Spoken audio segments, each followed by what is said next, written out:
আসসালামু আলাইকুম বন্ধুরা, আজকে আমি দিনাজপুর বোর্ড 2024 সালে একটি প্রশ্ন নিয়ে আলোচনা করব। দেখুন, প্রশ্নটি হচ্ছিল, একটি উপগ্রহ পৃথিবীকে 12 ঘন্টা বৃত্তাকার পথে পরিভ্রমণ করতে পারে। তার মানে এটা আমরা যদি পৃথিবী হয় তাহলে একটা উপগ্রহ, মনে করলাম এটা উপগ্রহ, তাহলে এই পৃথিবীকে একবার প্রদক্ষিণ করতে তার সময় লাগে, টাইম টি লাগে হচ্ছে 12 ঘন্টা, 12 আওয়ার এইচআর। এবং পৃথিবীর ব্যাসার্ধ, তাহলে এটা হচ্ছে তো আমাদের পৃথিবী, তাহলে এটা হচ্ছে ব্যাসার্ধ। পৃথিবীর ব্যাসার্ধ হচ্ছে 6400 কিলোমিটার এবং যেখানে জির মান দেওয়া আছে। তো দেখুন প্রশ্নটি কী ছিল, প্রশ্নটা ছিল পৃথিবীর কেন্দ্র হতে গ্রহটি কত উচ্চতায় অবস্থান করেছে। তো এটা হচ্ছে আমাদের পৃথিবীর কেন্দ্র, তো এই পৃথিবীর কেন্দ্র থেকে গ্রহটি কত উচ্চতায় অবস্থান করছে, তার মানে আমাদের এইচ বের করতে হবে। তো চলুন আমরা সমাধান করি। সমাধান, আমরা জানি পৃথিবীর কেন্দ্র থেকে কোনো গ্রহের উচ্চতা বের করতে সূত্র, তো আমরা জানি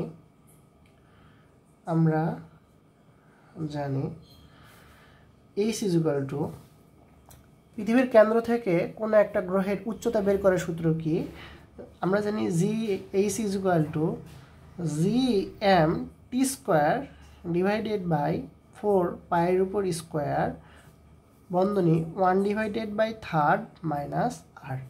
তো আমাদের এখানে কি কি মান দেওয়া আছে আমরা দেখব। জির মান নাই, তো আমাদের জির মান মুখস্থ আছে। 6.673 গুণন 10 inverse 11 newton metre square kg inverse 2। M পৃথিবীর ভর আমরা জানি 6 গুণ 10⁻24 কেজি। টি আমাদের দেওয়া আছে কত, 12 ঘন্টা এইচআর। তাহলে আমরা জানি 1 ঘন্টা সমান সমান কত, 3600 সেকেন্ড।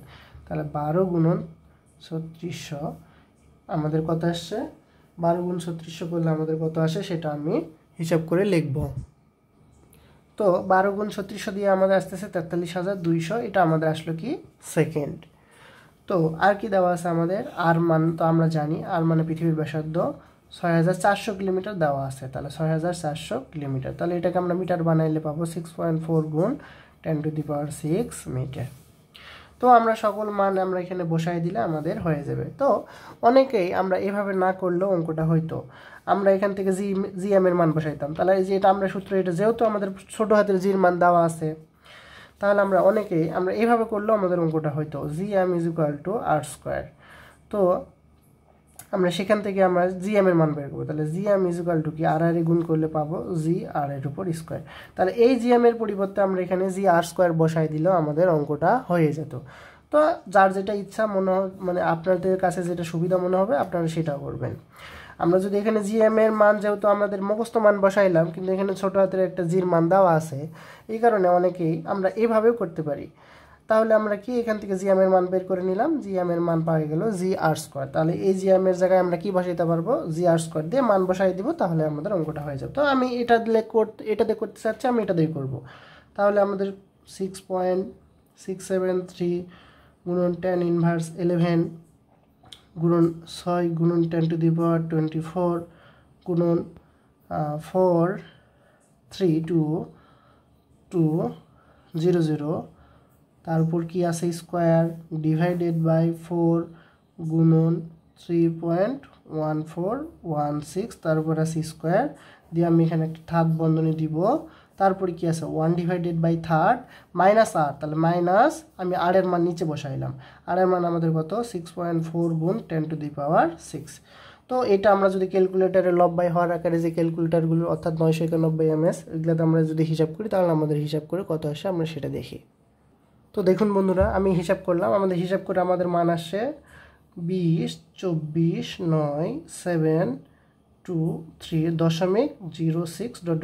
আরও মান আছে, আমি নিলাম না। তো আমি চাচ্ছি কি, আমি চাচ্ছি আমার আমি এখানে ফার্স্ট এক ঘর পর দশমিক নিতে চাচ্ছি। তাহলে আমরা কি লিখতে পারবো, তাহলে দেখুন এক ঘর পর যদি আমি দশমিক নিই তাহলে সংখ্যা কয়টা আছে, 1, 2, 3, 4, 5, 6, 7। তাহলে আমি লিখতে পারবো 2.002 গুণন 7 যেহেতু, তাহলে আমাদের 10⁻7, তাই উচ্চতার একক মিটার। এটা আমাদের অ্যান্সার। তাহলে গ্রহটি কত উচ্চতায় আছে, পৃথিবীর কেন্দ্র থেকে 2.02 গুণ 10⁻7 মিটার দূরে। এটি হলো আমাদের গ নাম্বার অ্যান্সার। তো এটা অনেকেই হয়তো বুঝবেন না। তাহলে দেখুন এখানে কি করে করলাম, আমি যে ঘর দশমিক নিব তারপরে সংখ্যা গুনবো যে কয়টা সংখ্যা আছে। দশমিক এখানে আছে, তাহলে দশমিকের পর গুনবো না, দশমিকের আগ পর্যন্ত। দশমিকে আমি এই জায়গায় দশমিক নিতে চাচ্ছি, তাহলে 1 2 3 4 5 6 7 7টা সংখ্যা আছে, এই কারণে 10⁻7। তো ঘ নম্বর প্রশ্নতে আসুন। ঘ নম্বর প্রশ্নটা কি বলছে দেখুন, উচ্চতার পরিবর্তন না করে, তার মানে কি উচ্চতা যা আছে সেটাই থাকবে আমাদের, অর্থাৎ কেন্দ্র থেকে যে আমাদের যে উচ্চতায় আছে সেই উচ্চতায় থাকবে। উচ্চতা আমাদের কত আসলো 0.2.02 10⁻7 মিটার দূরে।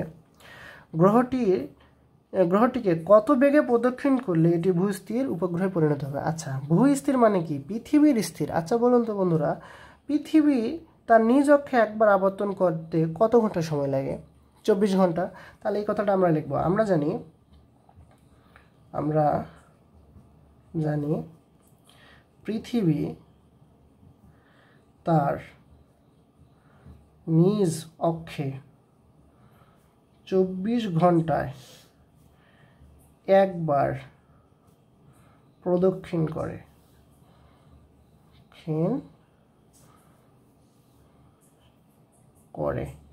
তাহলে অতএব টি ইজুকালটা আমাদের এখানে কত আসতেছে, বড় হাতে টি ইজুকাল টু 24 আওয়ার ইজুকালটা আমাদের কি লিখতে পাচ্ছি, 24 গুণন 1 ঘন্টা সমান সমান কত,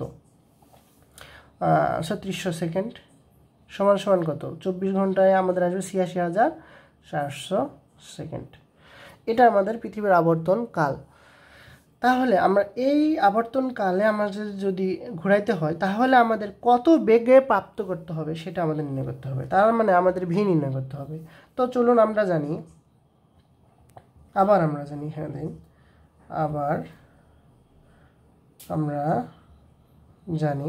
বড় হাতে টি সূত্র কি জানি বলুন তো বন্ধুরা, T pi divided by root of power R plus H তার উপরে কিউব ডিভাইডেড বাই কি জিএম। তো দেখুন আমাদের এখান থেকে আমাদের কি বের করতে হবে, টাইম আমাদের 24 ঘন্টায় নিতে হবে, মানে 86,400 সেকেন্ডে ঘুরাইতে হবে। উচ্চতা কোনো পরিবর্তন করা যাবে না, উচ্চতা যা আছে তাই। সেখান থেকে আমাদের কি বের করতে হবে, ভি বের করতে হবে। তো আমাদের এখান থেকে তো কোনো ভি নাই, তাহলে আমরা এক কাজ করবো, এখান থেকে আমরা ভি সূত্রটা বানাই নেব। তাহলে আমরা কি করতে পারি দেখুন, টি ইজুকাল টু, এখানে আমি ভির সূত্র বানাইতে গেলে আমি আর প্লাস এইচ, এই কিউবটাকে আমি এভাবে লিখতে পারি আর প্লাস এইচ আর আর প্লাস এইচের উপর হোল স্কয়ার। তো দেখুন তাহলে এখানে 2টা আর এখানে 1টা, তাহলে 3টা, তাহলে আর কিউব হয়ে যাচ্ছে, এখানে কিউব হয়ে যাচ্ছে, তার মানে এটা ঠিক আছে। আর নিচে কি আছে আমাদের জিএম। তো দেখুন বন্ধুরা, আমরা কৃত্রিম উপগ্রহের বেগের নির্ণয় সূত্র কি জানি, root of power GM divided by R plus H. তো দেখুন 2 পাই, এখন এই রুটটা আমি আলাদা আলাদা করে দিব, গুণ, তাহলে এখানে আমরা R plus H divided by GM এইটাকে দিলাম, আর এইটুকু আলাদা করে দিব, আর প্লাস এইচ এইটাকেও দিলাম। তাহলে এই স্কোয়ার আর রুট কাটা যাচ্ছে। তাহলে দেখুন তো বন্ধুরা, এইটুকুর পরিবর্তে আমাদের কি লিখতে পারবো, 1 ডিভাইডেড বাই ভি, কেন আমাদের জিএম থাকার কথা উপরে, আসে নিচে, আর আর প্লাস এইচ থাকার কথা এখানে নিচে, কিন্তু আসে উপরে। তাহলে এইটুকুর পরিবর্তে আমরা লিখতে পারবো, শুধু লিখতে পারবো কি 1 ডিভাইডেড বাই ভি। তাহলে সামনে তো আমাদের টি আছে, টি থেকে গেল, টি পাই গুণ এইটুকুর পরিবর্তে লিখতে পারবো 1 ডিভাইডেড বাই ভি, আর এখানে থেকে যাচ্ছে আর প্লাস এইচ। তো আমাদের এখান থেকে কি বের করতে হবে, ভির মান বের করতে হবে। তাহলে আমার এই পাশে ভি আসে হচ্ছে ভাগ, তাহলে এই পাশে আসবে গুণ, তাহলে এই টিটা যাবে নিচে। তাহলে ভি ইজুকাল টু আমরা লাস্ট লিখতে পারবো 2 পাই আর plus H divided by T. এইটা আমাদের ভির ইকুয়েশন। তো আমি চাইলে আমি ডিরেক্ট সূত্র দিয়ে বলতে পারতাম যে এটা ভি নির্ণয়, এখানে এটা পড়বে, তো আমি ভাঙায় দেখাই দিলাম যে এখানে। এখন আমরা এই সূত্রতে মান বসাই দিব। তো চলুন আমরা মানটা বসাই দেই। তো চলুন তাহলে আমরা কি লিখতে পারবো, ভি ইজুকাল টু 2 পাই, তাহলে 2 গুণন পায়ের মান আমাদের কত 3.1416, আর আমাদের আর এর মান কত, আর মানে হচ্ছে ব্যাসার্ধ, তাহলে 6.4 গুণ 10⁶ প্লাস উচ্চতা কোনো পরিবর্তন করা যাবে না, তার মানে উচ্চতা গ নাম্বারে যে উচ্চতা আমরা পাইছি 2.02 গুণ 10⁻7 সেটা এখন বসাবো, 2.02 গুণ 10⁻7 ডিভাইডেড বাই টি, টি মানে কত 86,400 সেকেন্ড।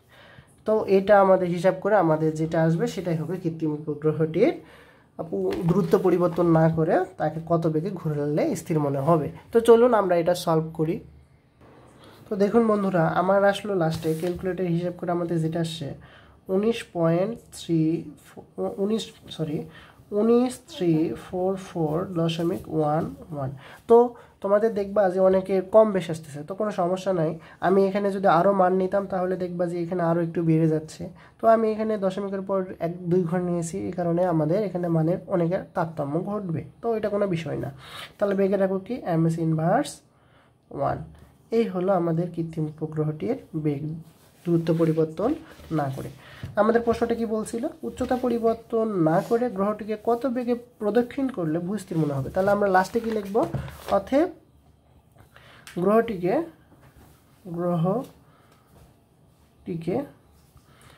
19,344.11 MS ইনভার্স 1 বেগে ঘুরালে বা প্রদক্ষিণ করলে, এত বেগে প্রদক্ষিণ করলে ভূস্থির মনে হবে, ভূস্থির মনে হবে। এটি হচ্ছে আমাদের অ্যান্সার। আশা করি আপনারা সবাই বুঝছেন। যদি কোথাও কারো সমস্যা হয় সে কমেন্টে জানাবে, আমি আমার সাধ্য মতো চেষ্টা করব। আসসালামু আলাইকুম।